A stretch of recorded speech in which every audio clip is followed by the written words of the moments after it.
Assalamualaikum warahmatullahi wabarakatuh. Perkenalkan, nama saya Ferrari Ramadan Putra Pratama dengan NIM 202410101005. Di sini saya akan menjelaskan mengenai modul 2, eksplorasi data dengan Matplotlib.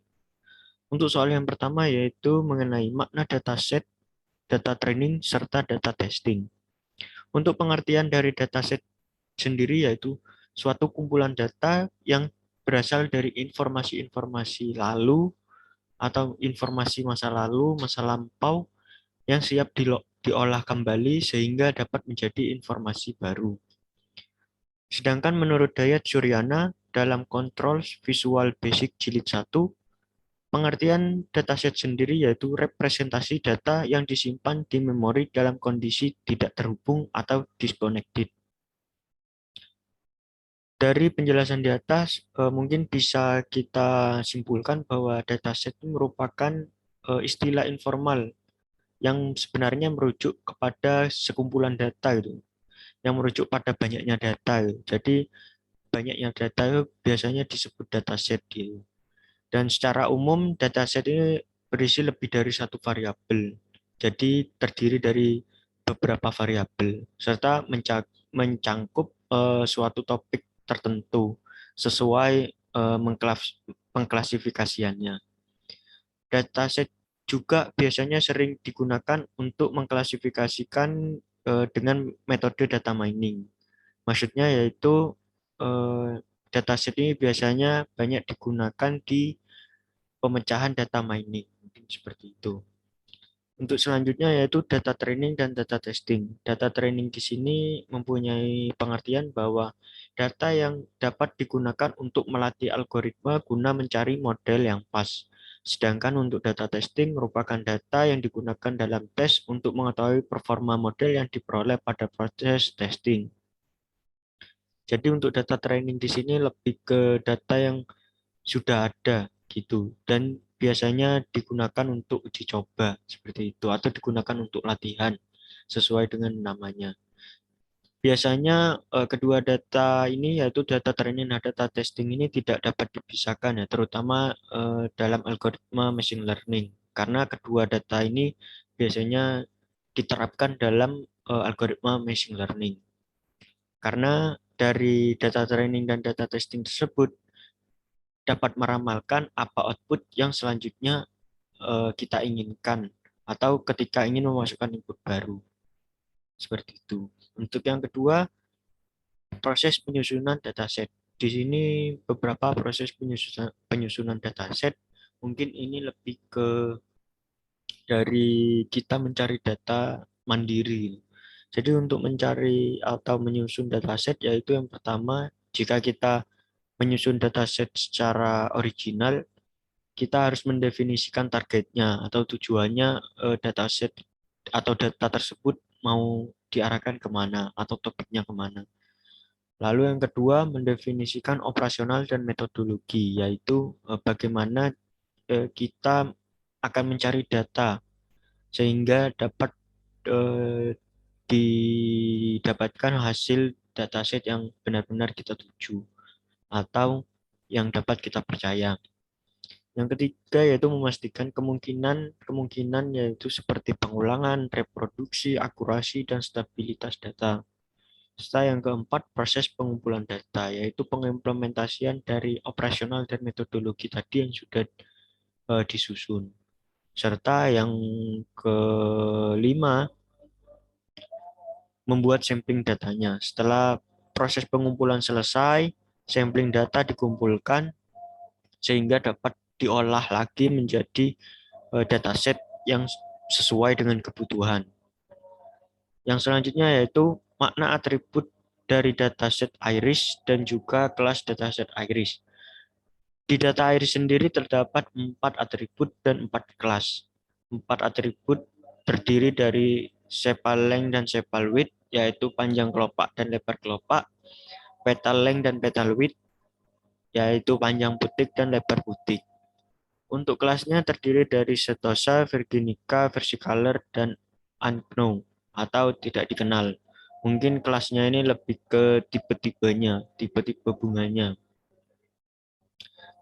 Sedangkan untuk soal yang keempat yaitu masukkan data iris sebagai array dua dimensi di NumPy. Pisahkan setiap kelas di array yang berbeda. Stosa, Versicolor, Virginica, dan Ungknown. Di sini saya sudah mengimportkan matplotlib-nya dan juga menginisialisasikan menjadi PLT dan mengimport NumPy untuk membuat array.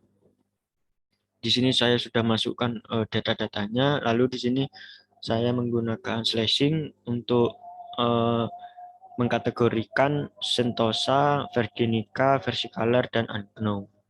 Jika kita print dari masing-masing kriteria ini, maka outputnya akan muncul seperti ini. Dan jika kita lihat data aslinya, di sini dataset Setosa. Nah, dataset Setosa dimulai dari 0,2, 5,1 sesuai, dan diakhiri dengan 5,1, 0,4. 0,1, 5,1, 0,4, 5,1 sesuai. Jadi ini merupakan data dari data Stosa.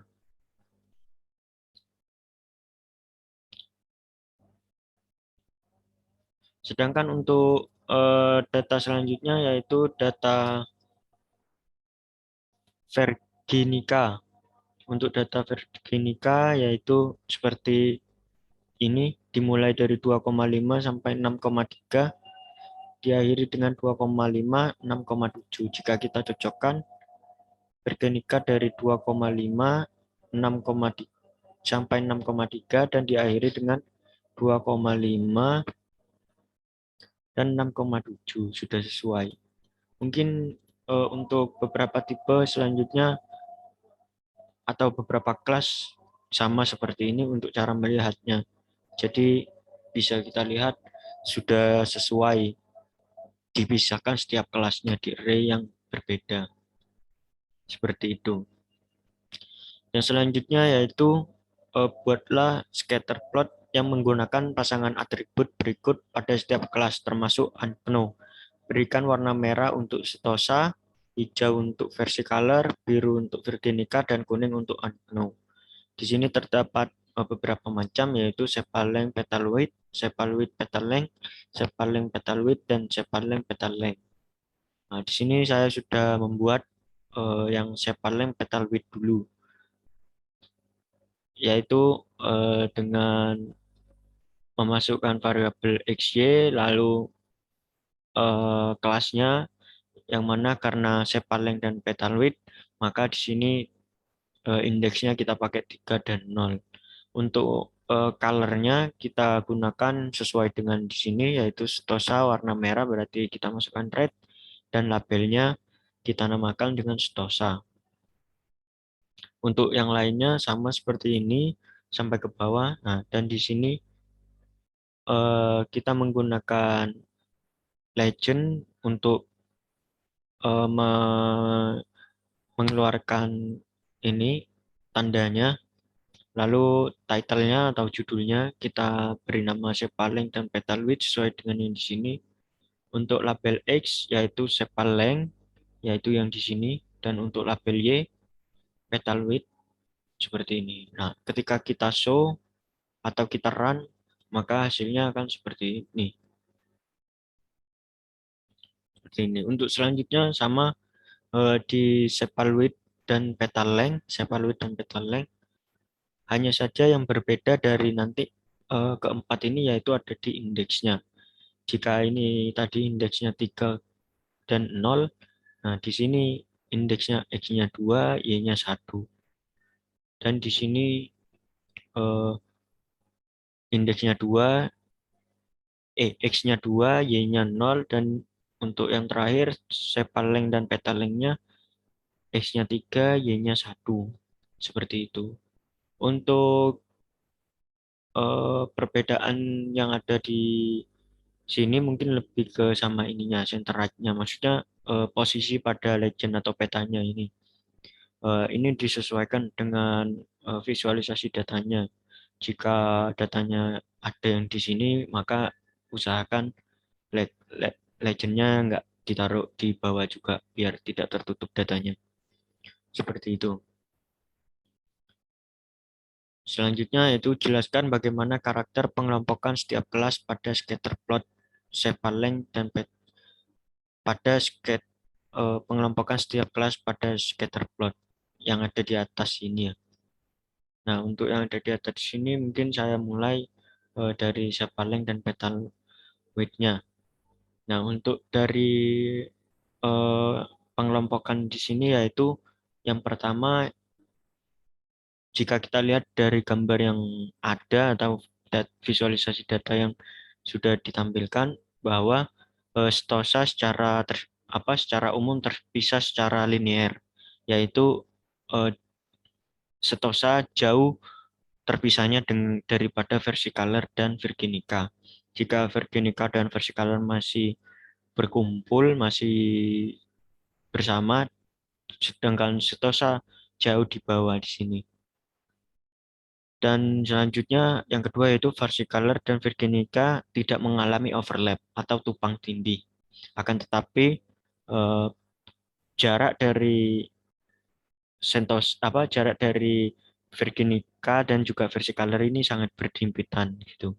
Tetapi tidak ada data yang bertumpang tindih sehingga ini masih bisa dipisahkan. Seperti itu. Untuk selanjutnya yaitu yang cephaloid dan petalengnya, kita lihat di sini untuk setosanya masih tetap secara umum terpisah secara linear ya, karena dia berada di bawah sendiri. Sedangkan untuk versicolor dan virginicanya di sini ini sudah mulai mengalami overlap, yaitu tumpang tindih. Kita lihat di sini ada data dari virginica yang bertumpangan dengan versicolor. Nah, dari gambar di sini sudah cukup baik untuk memisahkan label dari sentosanya. Tetapi untuk Virginica dan Versicolor masih mengalami tumpang tindih dan mungkin agak sulit untuk dipisahkan. Yang selanjutnya yaitu eh, Cephaloid dan Petaloid. Di sini juga masih tetap ya setosa terpisah secara linier dengan Virginica dan Versicolor karena lagi-lagi setosa itu masih ada di bawah. Sedangkan eh, Versicolor dan Virginica kita bisa lihat di sini terjadi tumpang tindih sedikit ya dari Virginica dengan Versicolor karena di sini kita lihat ada data dari Virginica. Nah, untuk Sephaleng dan Petalengnya di sini kita bisa lihat setosa masih terpisah secara linier dengan Virginica dan juga Versicolor. Dan juga di sini hampir sama dari ketiga tabel di atas bahwa Virginica dan Versicolor ini mengalami overlap atau tumpang tindih. Sehingga mungkin ini ketika nanti akan diolah agak sulit untuk dipisahkan. Mungkin seperti itu untuk penjelasan dari pengelompokan setiap kelas. Untuk selanjutnya yaitu soal nomor 7, perhatikan data yang berjenis unknown. Jelaskan bagaimana cara meramal jenis data unknown. Nah, untuk jenis data unknown di sini mungkin kalau kita lihat dari beberapa kelas bisa kita simpulkan ya bahwa untuk unknown yang berada di area setosa, untuk yang berada di area versicolor dan untuk yang berada di area virginica ini sebenarnya merupakan eh, data dari masing-masing kelasnya. Jadi ketika yang terdeteksi unknown di daerah Sentosa bisa jadi ini merupakan data dari Sentosa dan ini bisa jadi unknown-nya merupakan data dari versicolor dan untuk ini merupakan data dari Virginica karena data-data unknown ini berada di area-area dari beberapa kelas tersendiri bisa kita lihat pada beberapa kasus pun sama Bisa kita lihat ini untuk unknown-nya berada di area setosa dia, dan ini berada di area Virginica, ini ada berada di area versicolor. Untuk yang lainnya sama seperti itu ya dari beberapa tabel. Jadi mungkin bisa kita simpulkan bahwa eh, jenis data unknown ini sebenarnya bisa jadi data dari kelas itu sendiri. Hanya saja mungkin terdapat beberapa kendala yang sehingga tidak dapat dikenali pada data tersebut. Seperti itu. Yang ke soal selanjutnya yaitu buatlah paralel koordinat plot dari data yang berkelas Stosa, Versicolor, dan Virginica. Berikan warna merah untuk Stosa, hijau untuk Versicolor, dan biru untuk Virginica.